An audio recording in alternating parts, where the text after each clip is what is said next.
Hello guys, how's it going? AlexTheGrumpyOne here. Hope you're well. Today we've got a quick video for you on the Volkswagen Tiguan 2012 model. This is going to be the same for the earlier ones. And the same for most of the VW Group cars like Scirocco or Audis, etc. So we're going to be doing front disc pads today. I have got bits here. Please do check. We're going to put some of the link in the description below, but you need to check with your reg to make sure you got the correct ones, because there's different types of disc sizes and there's also different types of brake pads. And you need to make sure that you check yours if they got brake pad indicator or not, because that obviously will make a difference as well. But yeah, today I'm going to show you how to do it. I'm only going to do one side because the other side will be exactly the same. One thing you have to be careful with when you're pushing the pistons back in, you need to make sure that you got enough space in your brake fluid bottle under the bonnet there for the brake fluid to go back to, because obviously depending how low your brake pads are, we'll be pushing quite a bit of it out there to make sure that we can fit new disc pads in there. But yeah, if that's something you're interested in, please don't forget to subscribe, comment below, like the video, and let's get started. Right guys, so obviously my vehicle is already on the lift, but if you do it on the floor, make sure you jack it up correctly. You got marks here, like a little triangle cut out where you're supposed to jack it up at the strongest bit.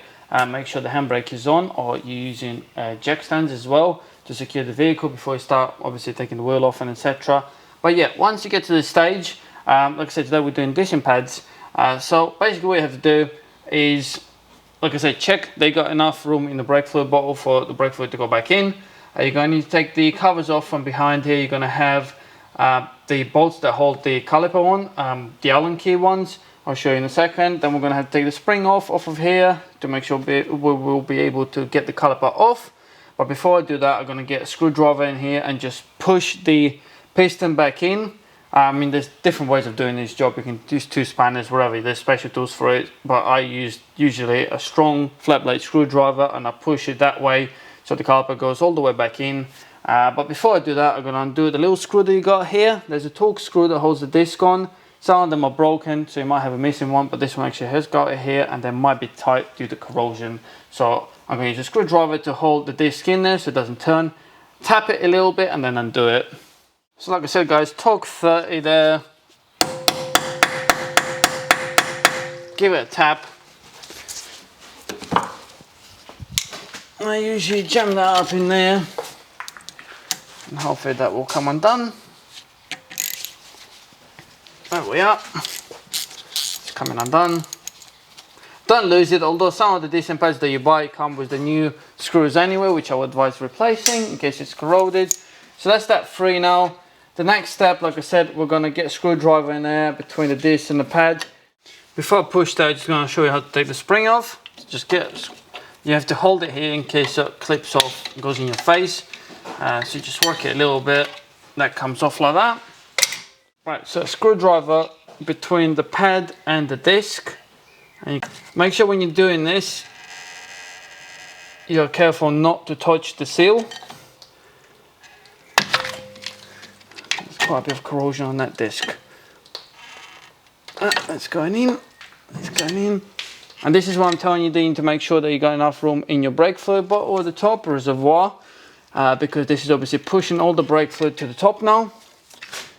Also, while we're here, now that I pushed it all the way in, make sure that the sliders are free, which is the bolts that hold the caliper on, because they need to be free. The caliper needs to be able to slide. If not, obviously you're going to seize up and wear your brake pads unevenly. The next step will be to take the caps off to gain you access to the Allen key bolts that hold the caliper on. So there's two of them. It's just normal caps to stop dirt getting to the bolts and to the sliders. So there we are, two of them out. So you're going to need Allen key 7 to get both of them out of there. They're going to be quite tight.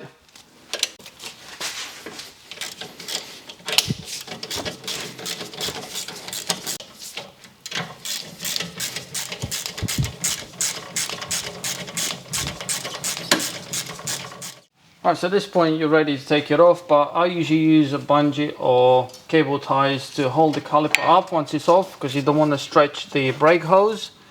Also over here, obviously pull the pad off. As you can see, there's nothing left on this pad, it's completely gone. Slide this one out as well, there's a little bit left but not much at all. The seal is not damaged because you need to check that. The sliders are sliding, so that's good. In case they're not, you're gonna have to clean them up and put a bit of grease there. So what I'm gonna do is just hang it up.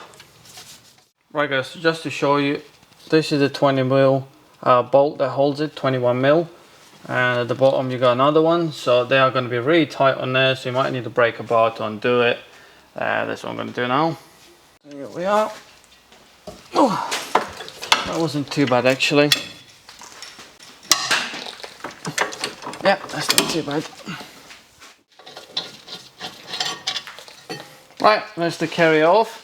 What you have to do now is clean all this up from all the corrosion and dirt to make sure it's nice and even where the pad's going to be sliding, because you don't want the pads getting seized up. So just get a wire wheel or a file or something and clean it off properly. Right guys, this one there usually quite tight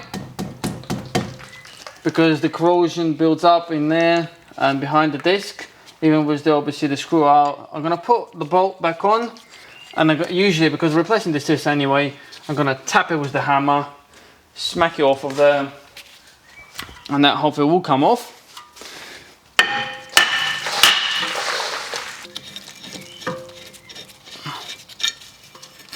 There we are.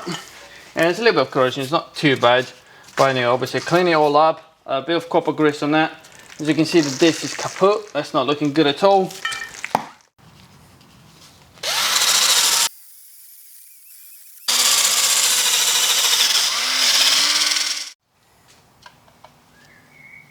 Bit of copper grease, now that's all clean. Right, so here we got the new disc. Obviously don't forget to check with the old one, but obviously I hope you've done it before you got to this stage to make sure you got the right one. So don't forget you need to put the screw back in there. So my screw is not doing too bad. I'm going to put a little bit of copper grease on it and reuse it.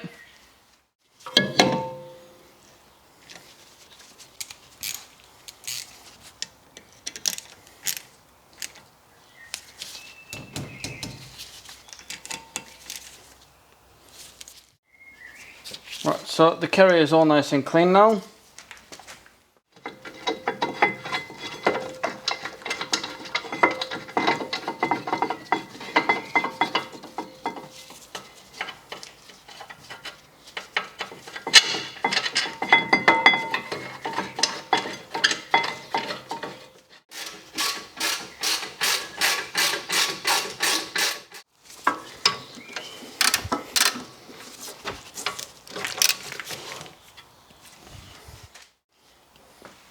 Don't forget to torque it up.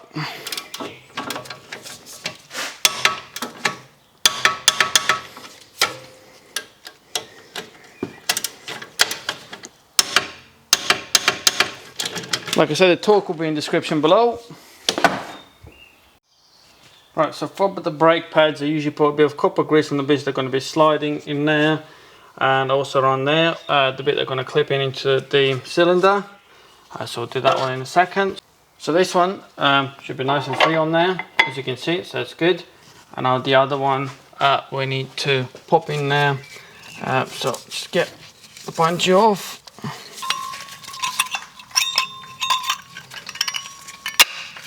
There we are, they're clipped in. And all I have to do now is obviously put that on there. There we are. And start the bolts at the back. Make sure you locate them correctly, so don't cross thread it when you're doing it up.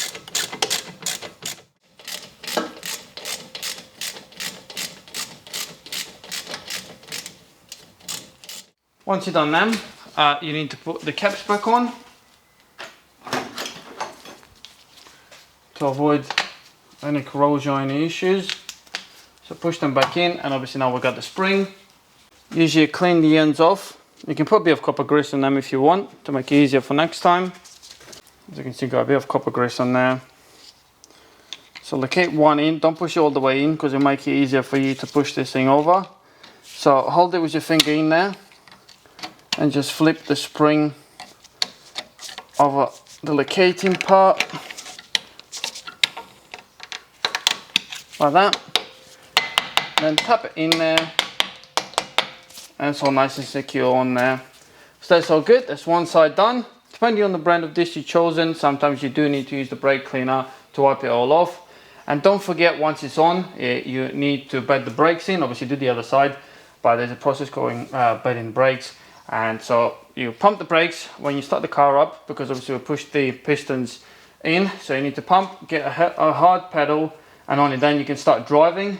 And for the first probably 20 miles, 30 miles, please do be careful. Don't go too quick. You need to use the brakes quite often to bed the pads in, and obviously the discs, and then you'll see that your brake performance will improve. When fitting the caliper back on, you need to make sure that the brake hose is not twisted. You need to be the same way as it was when obviously you took it off, because sometimes if you turn the caliper and then refit it, they can twist it and then they can cause a big problem. So make sure that it is how you can see here, no twist, no tension, nice and even. Right guys, I hope you enjoyed the video. If you did, please do subscribe to my channel, like and comment below, because I would really appreciate that. So important things on this, obviously torque everything up. Make sure you don't twist the brake hose. Do everything up, obviously clip, everything goes back on. Check the brake fluid level once you've done it to make sure it hasn't come out. If it has come out and you forgot to make sure there's enough room for it, clean it off with the water, because you don't want that on the paintwork, because it will damage the paintwork quickly. Also, obviously, once you've done them, make sure you pump the brake pedal before you start the car up to make sure you get a nice hard pedal. And when you start driving for the first 20-30 miles, please do be careful, because you'll be bedding in for a while, and you'll see after a while the brake performance will improve. And yeah, I'm pretty sure that's pretty much it. I hope you enjoyed the video, like I said, and I'll see you soon. Bye.